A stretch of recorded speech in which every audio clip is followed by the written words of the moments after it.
I told my childhood best friend's family what her boyfriend did to me 10 years ago, and now I'm being blamed for ruining an engagement and breaking up her family. Growing up, I, 27F, had a childhood friend, Angie, also 27F, who felt like a real sister to me. From the time we were 6 until we turned 18, we were inseparable, spending weekends at each other's houses, celebrating family events, and just being part of each other's lives. When my parents went through a messy divorce during my second grade year, I even stayed at her place for a while.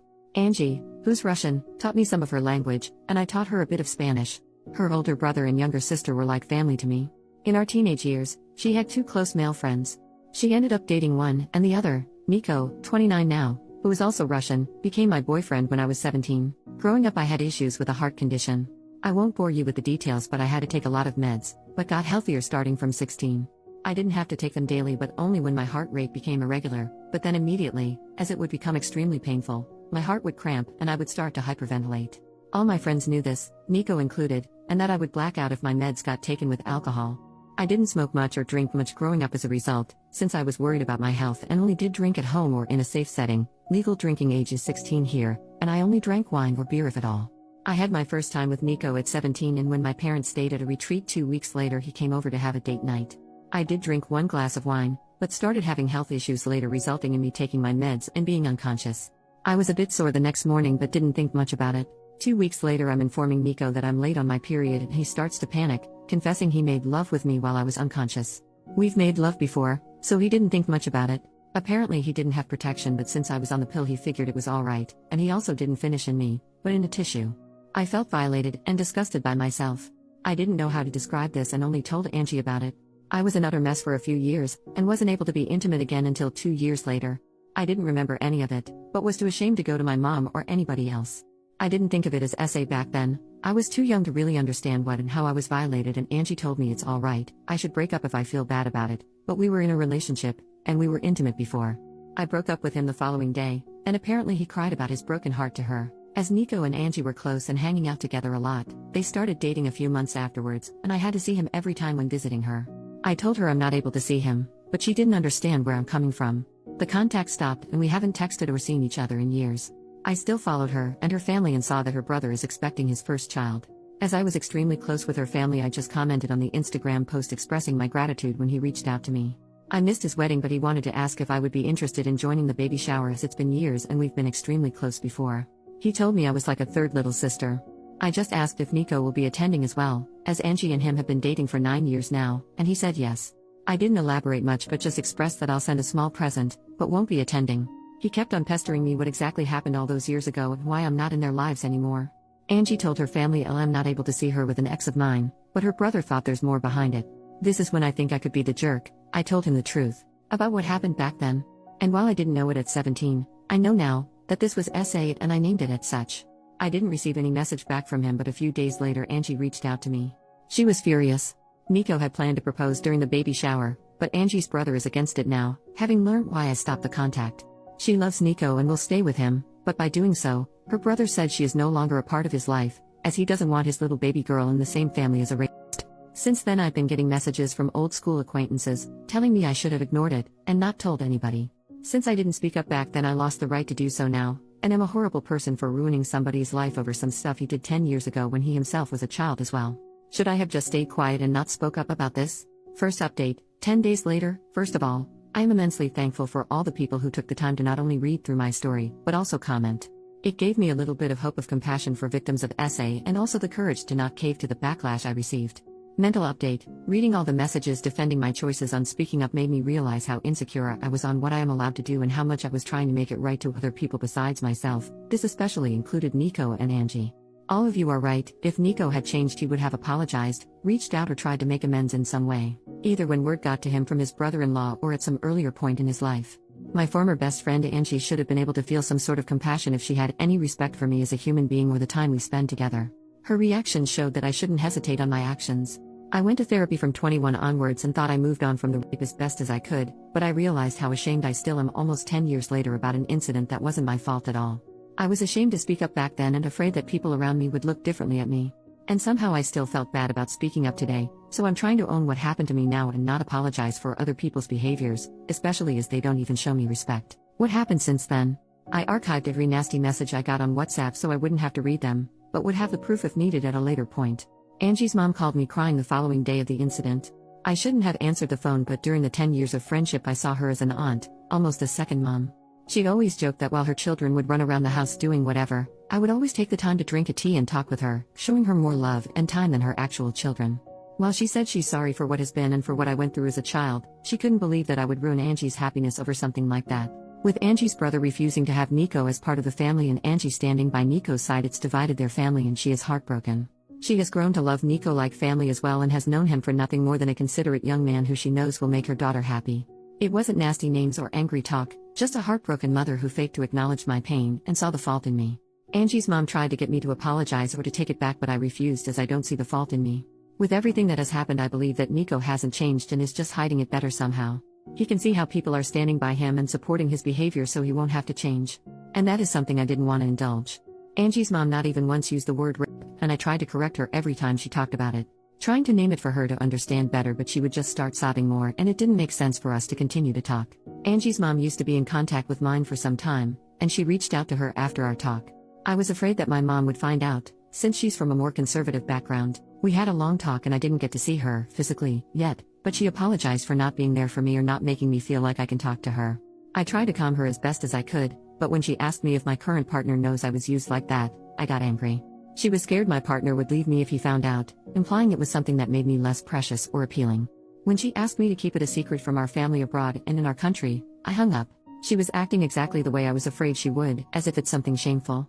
It was especially hard as I am trying my best to move away from the feeling of shame. She has since apologized, but it's clear that her view of me has changed. I don't yet know how to deal with it, but that's something to worry about in the next few weeks.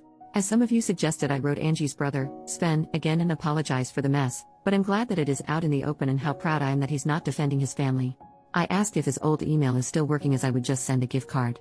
He didn't respond, but I got a message from his wife 2 days ago. She thanked me for speaking up and informing them about Nico.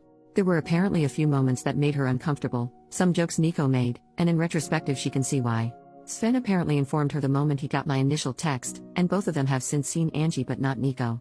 She refuses to be in the same room or house as him, and same goes to their unborn daughter. Sven and Angie's mom has been at their place multiple times to beg to forgive Nico, and Sven caved a little. Angie and Nico will get married, Sven will attend but his wife will not. He is allowed in the family but not in contact with either Sven's wife or daughter. Those restrictions are not for Angie. Sven was suffering trying to ease his mother's worries and is not able to take a stand and cut them out completely. This is a compromise they made without his wife's approval, and she told me she's trying her best to cut them out of their life indefinitely. She wanted to move back, closer to her family as well, and thinks this is a perfect opportunity but isn't sure if she can follow through. His wife told me she's terribly sorry for all the issues that came my way and it has been a lot trying to handle the situation on their side. Sven knows it's not my fault but he doesn't want contact. It's hard for him to talk or see my name because even though he knows I'm not the guilty party, in some way I was the bearer or bad news and he sees me as the start of all this drama. She told me a few times that neither believe I'm the bad guy here, they just are tired with everything and it's just been extremely hard on them. That's all that has happened so far. I am frustrated about how everything came to be. It feels like Nico will just continue with his life without having to be remorseful. I didn't want him to suffer, but I think some part of me wanted to at least receive some kind of apology for all the suffering I went through afterwards. I'm having to deal with my mother and her changed shameful view on me, and even though I'm happy it's all out, it's extremely hard to stand by my choices.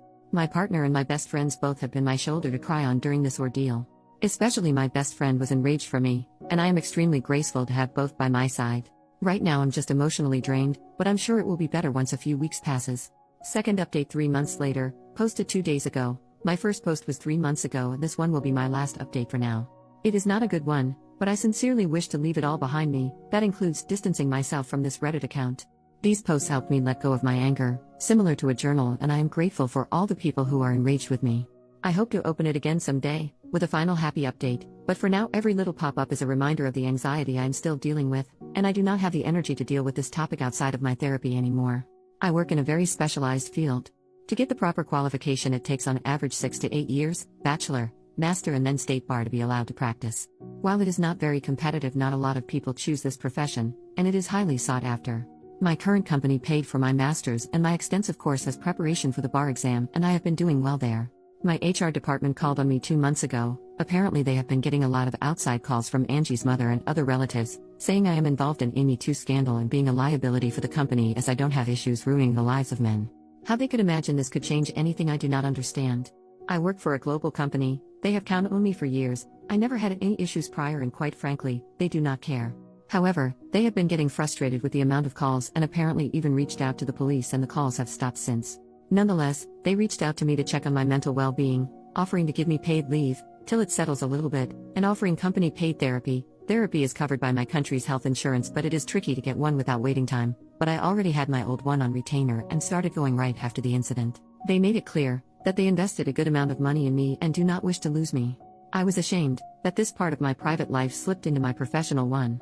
It started to influence the career I worked hard for years to build, and while my company ensured me that it would not affect the workload and clients I'm getting, word got around, and it was clear for my colleagues that I am going through something nasty, and the company does not want to deal with it.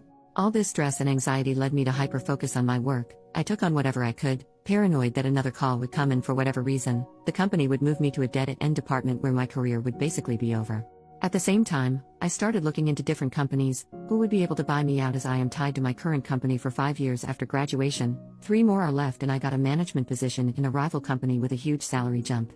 I couldn't be happy about it. I was just relieved I wouldn't get the pity looks from my colleagues anymore. I went to the police with all the hateful messages and the HR protocol with the call history and got a restraining order for Angie's mom. Should she contact my new company again, I have a public LinkedIn. It is needed for my job. At least I have some sort of proof that her words hold no meaning. I got asked if I want to pursue the essay but decided against it. It would open the whole ordeal again. I don't have proof, besides Nico and Angie not denying it, and quite honestly was afraid of what it would do to my career. I did keep contact with a good friend of mine who grew up in the same small town but moved away 5 or so years ago. As we share a Nintendo Switch online family account, so we tend to be in contact at least once a year for a short phone call when she has to send me the money for the subscription, and we just tend to make a phone call with updates out of it. Yesterday was one of those days and the whole Nico thing came up. While she didn't hear it directly, her mom is still living in the small town and reached out to her, asking if I'm alright. She expressed her disapproval about how everything came to be, as she was close with Angie back in the days as well, and remembered how close we were, how often we spend time together, like sisters. She updated me that 2 months ago Sven's baby girl was born, and while neither Nico or Angie were seen in any of the pictures or stories with the baby, a month ago Angie and Nico had engagement party. Both Sven, the baby, and his wife participated, and are in the family pictures. I remember how enraged Sven's wife was, and how she told me she herself felt uncomfortable with Sven. Now it is all forgotten and forgiven. Nico's parents own a few houses and gifted Angie and Nico a house close to their home, and Sven and his wife apparently bought a house in the same street. It is as if nothing happened at all. Listening to my friend telling me the updates, I'm honestly not sure if I should have asked her to not tell me anything. I just feel empty and betrayed. Not by Angie, she made her choice. Not by Sven, it is his sister, and at the end of the day when he asked me what happened and then didn't have the decency to answer me because he saw me as the one who ruined his family, it was clear that the truth didn't matter.